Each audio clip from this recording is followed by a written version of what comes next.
Now, ang sabi ko ng isang quotation, God never sends anyone empty. He sends them empowered. Alam mo yon, parang ganito ho yung understanding dyan. Sino ba? Si JL na lang siguro. JL, pupunta tayo sa war bukas. Nakikipagdigmaan tayo. Tapos, i-expect nyo pa bang makakauwi kami ni JL ng buhay? Siyempre, hindi na, di ba? Kasi hindi naman kami equip. Hindi naman kami ready para sa digmaan na yon. Ano bang alam namin ni JL? Mag-TikTok. Ano bang alam namin? Gusto tayo mo yan. Mag-pray. Pero hindi namin alam yung pakikipag-away, pakikipagdigmaan. Diba? Ganun yun. God never sends anyone empty.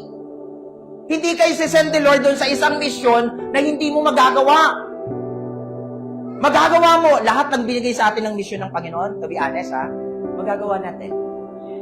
To be honest. Magagawa natin ito pagkasama natin siya. Magagawa natin ito if we ask God to empower us. Magagawa natin yun.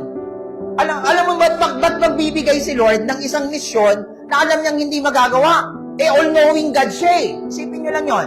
Yan yung back eh. All-knowing God siya, tapos magbibigay siya ng misyon na hindi magagawa.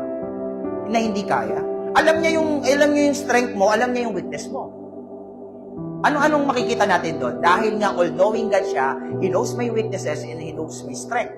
Alam niya pag hindi ko na kaya, alam niya kung kailan ang kailangan ko ng tulong. Are you with me? Yun yung katotohanan sa Panginoon. And He will never send you empty.